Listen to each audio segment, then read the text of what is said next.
কোরিয়াতে রিলেকশন হওয়ার পরে অনেক হতাশ ছিল। তখন চিন্তা করলাম যে পরবর্তীতে কোন দেশে যাওয়া যায়। ওই সময় হচ্ছে আমাদের আর্থিক অবস্থা অনেক বাজে ছিল, কারণ একবার টিউশন ফি পেড করছি, অন্যান্য অনেক খরচ করছি। তো তখন দেখলাম যে চায়নায় যে ইন্টারন্যাশনাল স্টুডেন্টদের জন্য অনেক সুযোগ আছে, বিশেষ করে ওদের স্কলারশিপ অ্যাবিলিটি অনেক ভালো এবং টিউশন ফিটা অনেক লো।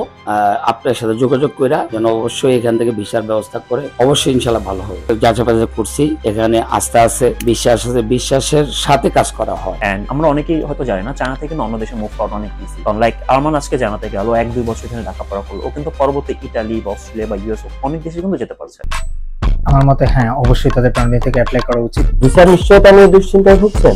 নো, মনে করি যে প্রাণবিনে অবশ্যই আসা উচিত। প্রাণবিনে যেই হেল্প আমি পেয়েছি, আমি মনে করি যে বাকি সবাই সেম হেল্প গুলোই পাবে। Let your dream succeed with us. সবাইকে রেকমেন্ড করব প্রাণবিনের কথা। তো আপনাকে জাস্ট আমাদের অফিসে আসা লাগবে, অ্যাপ্লাই করা লাগবে এন্ড বুম। আসসালামু আলাইকুম। China Taizhou university tuition fees free, hostel fees free এবং মান্থলি স্টাইপেন্ড সহ একটা ভিসার সাকসেস নিয়ে আজকে চলে আসলাম আমাদের আরমানের সাথে। সো আরমান, কেমন লাগছে ভাই? আলহামদুলিল্লাহ, অনেক খুশি। আমি অনেক দিন ধরে মানে চিন্তা ভাবনা করছিলাম বিদেশে পড়াশোনা করতে যাব, এবং এই সুবর্ণ সুযোগ যে টিউশন ফি, হোস্টেল ফি ফ্রি এবং হচ্ছে মান্থলি আমাকে স্টাইপেন্ড পাইতেছি ইউনিভার্সিটি থেকে, মান্থলি 1000 RN স্টাইপেন্ড, সেটা অনেক বড় সুযোগ আমার জন্য। আলহামদুলিল্লাহ, আমি অনেক খুশি। তোমার কোন সাবজেক্টে তুমি যাচ্ছ? আমি যাচ্ছি হচ্ছে কম্পিউটার সায়েন্স এন্ড টেকনোলজি সাবজেক্টে।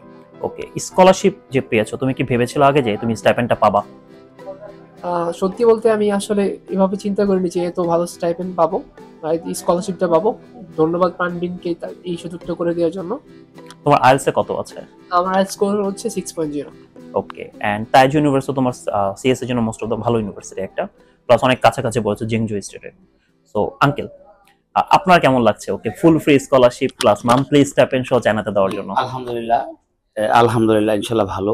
আমি খুব খুশি এবং সন্তুষ্ট যে আমরা যেরকম আশা করছিলাম, আলহামদুলিল্লাহ আল্লাহর রহমতে তার চাইতে ভালো হয়েছে, ভালো পাইছি ইনশাল্লাহ। এখন আঙ্কেল আপনি খুব ভালো কাজ করছেন, আমি খুব খুশি এবং হ্যাপি।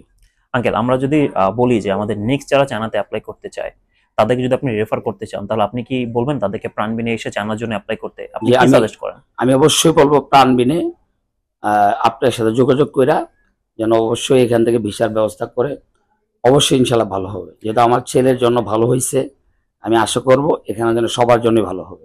আপনি কি আমাদের একদম শুরু থেকে শেষ পর্যন্ত আঙ্কেল পুরো সার্ভিসে কি স্যাটিসফাইড? জি আলহামদুলিল্লাহ ভালো। আমি এখানে যতটুকু পাইছি সবকিছু ভালো, 100% স্যাটিসফাই হয়েছে। জি আরমান, আমি তোমাকে জিজ্ঞেস করবো, হ্যাঁ একদম মন থেকে বলবা, আমাদের শুরু থেকে শেষ পর্যন্ত তুমি কি স্যাটিসফাইড? কোনো রাগ ক্ষোভ কিছু কি আছে? না, আলহামদুলিল্লাহ আমি ফুললি স্যাটিসফাইড, কারণ শুরু থেকে শেষ পর্যন্ত এখানে যারা স্টাফরা আছে, বিশেষ করে প্রান্ত ভাই, সবাই আমাকে অনেক হেল্প করছে। বিশেষ করে সবগুলো বিষয়ে কোনো কিছু জিজ্ঞেস করতে হলে জিজ্ঞেস করছি, মানে সব দিকে সাপোর্ট পেয়েছি, আমি অত্যন্ত খুশি। আঙ্কেল, ও তো বাইরে যাওয়ার জন্য একটা প্রিপারেশন নিয়েছিল। জি, ও যখন আপনাদেরকে প্রথম বললো যে বাইরে যেতে চায়, বাইরে উচ্চশিক্ষার জন্য, আপনারা ডিসিশনটা কিভাবে নিয়েছেন? মানে কিসের ভিত্তিতে আপনারা ওকে বাইরে পাঠাতে চাচ্ছেন? জি আঙ্কেল, ভালো কথা। এই আরমান হোসেন রাব্বি ওর ইন্টার পরীক্ষা দেওয়ার পরে আমরা সিদ্ধান্ত নিচ্ছি যে ওকে বাইরে কোনো কান্ট্রিতে লেখাপড়া করাবো।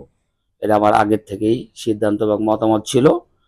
এরপরে আমরা অনেকগুলা এম্বাসিতে ফেস করতে করতে ঘুরে পরে লাস্টে আমরা প্রাণবিনকে খুঁজে বের করছি। জি, প্রাণবিন এম্বাসি আমরা খুঁজে বের মানে করছি, এজেন্সি। জি, প্রাণবিন এজেন্সি আমরা খুঁজে বের করছি। এখানে অন্যদের তুলনামূলক এই এম্বাসি এজেন্সি অনেক ভালো। আমি কয়েকটা যাচাই বাছাই করছি, এখানে আস্থা আছে, বিশ্বাস আছে, বিশ্বাসের সাথে কাজ করা হয়। এবং আমার ছেলের জন্য সাউথ কোরিয়া আমরা ভিসার চেষ্টা করছিলাম, রিজেক্ট খাইছি। রিজেক্ট খাওয়ার পরে আমরা ইনশাল্লাহ আবার চায়নার জন্য সিদ্ধান্ত প্রাণবিনে এসে প্রাণবিনের যে আঙ্কেলের সাথে আলোচনা করে আমি সিদ্ধান্ত নিই যে আমরা এখন চায়নাতে পাঠাবো। আচ্ছা আরমান, আমি তোমার কাছে জানতে চাচ্ছি ভাই, কোরিয়াতে তো রিজেকশন হলো, তখন তো অনেক ডিপ্রেশনে ছিল, তো কেন মনে হলো যে চায়না হতে পারে তোমার নেক্সট ডেস্টিনেশন? এটা তোমার কাছে কেন ফিল হয়েছে চায়নাতে গেলে তোমার জন্য ভালো হবে? কোরিয়াতে রিলেকশন হওয়ার পরে অনেক হতাশ ছিলাম। তখন চিন্তা করলাম যে পরবর্তীতে কোন দেশে যাওয়া যায়। ওই সময় হচ্ছে আমাদের আর্থিক অবস্থা অনেক বাজে ছিল, কারণ একবার টিউশন ফি পেড করছি, অন্যান্য অনেক খরচ করছি। তো তখন দেখলাম যে চায়নায় যে ইন্টারন্যাশনাল স্টুডেন্টদের জন্য অনেক সুযোগ আছে, বিশেষ করে ওদের স্কলারশিপ অ্যাবিলিটি অনেক ভালো এবং টিউশন ফিটা অনেক লো। তো আমি দেখলাম যে মোটামুটি আমার যে রেজাল্ট ছিল এবং আইএলটিএস স্কোর সহ ভালো একটা স্কলারশিপ আমি পেতে পারি এবং স্টাইপেন্ডও যে সুযোগ আছে। তো তারপরে হচ্ছে প্রাণবিনে আসি। প্রাণবিনে আসার পরে এই বিষয়ে আলোচনা করার পরে আমি চাইছি ইউনিভার্সিটি সম্পর্কে জানতে পারি। সেখানে ফুল ফ্রি স্কলারশিপ ছিল, যেখানে আমার টিউশন ফি এবং হোস্টেল অ্যাকোমোডেশন দুটোই কাভার করছে, এবং হচ্ছে লাকিলি আমি মান্থলি 1000 এমবি স্টাইপেন্ডও পেয়ে গেছি। তো এগুলো দিক বিবেচনা করে হচ্ছে আমি পরবর্তীতে চিন্তা করলাম যে আমি যদি ভালো একটা পড়াশোনা করতে চাই বিদেশ থেকে, তো আমার জন্য চায়নাটাই বেটার হবে। দ্যাটস মিন ওভারঅল আমরা যদি বলি স্টাডি গ্যাপ হচ্ছে না, প্লাস ফাইন্যান্সিয়ালি তোমাকে একটা সাপোর্ট দিচ্ছে। কারণ চায়না তো আমার লিভিং কস্ট আমরা জানি কম, তো সেখানে দেখা যাচ্ছে তোমার 1000 এমবিতে সব কভার হয়ে ওটা তুমি সেভ করতে পারছো। অ্যান্ড আমরা অনেকেই হয়তো জানি না চায়না থেকে কিন্তু অন্য দেশে মুভ করা অনেক ইজি। কারণ লাইক আরমান আজকে জানাতে গেল 1-2 বছর এখানে লেখাপড়া করলো, ও কিন্তু পরবর্তীতে ইটালি বা অস্ট্রেলিয়া বা ইউএস অনেক দেশে কিন্তু যেতে পারছে। অ্যান্ড আমাদের সবার কিন্তু একটা স্বপ্ন থাকে, তোমারও আছে আই গেস। সো ওভারঅল আমরা যদি টোটাল ট্রান্সপারেন্সি রাখি, তোমার কাছে মনে হয় China is a best option ছিল তোমার জন্য? হ্যাঁ, সবকিছু বিবেচনা করে চায়না আমার জন্য একটা বেস্ট অপশন। কারণ এর চায়না ভিত্তিতে আমি আর দ্বিতীয় অপশন আর কি দেখি নাই। বিশেষ করে সাউথ কোরিয়া ইলেকশনের পর আমি মনে করি চায়নাই বেস্ট অপশন ছিল। আচ্ছা, তাহলে নেক্সট যারা আসবে, তুমি কি মনে করো প্রাণবিন একটা বেস্ট উদাহরণ হতে পারে চায়না স্টাডির জন্য, নতুন যারা চায়নাতে লেখাপড়া করতে যেতে চাচ্ছে? হ্যাঁ, অবশ্যই প্রাণবিন একটা অনেক বিশ্বস্ত ভালো প্রতিষ্ঠান এবং সবার জন্য এটা বেস্ট হবে। কারণ এখানে স্টুডেন্টদের মানে আইডিয়াকেও প্রাধান্য দেওয়া হয় এবং তাদের অনেক গুরুত্ব দেওয়া হয়। তো আমি মনে করি সকল স্টুডেন্টদের জন্য প্রাণবিন অনেক ভালো একটা অপশন। তো আপনারা তো শুনলেন, আর বেশি কিছু বলবো না। আপনারা যারা চায়নাতে লেখাপড়া করতে যাচ্ছেন, আপনারা প্রাণবিন এডুকেশন আমাদের অফিসে চলে আসতে পারেন।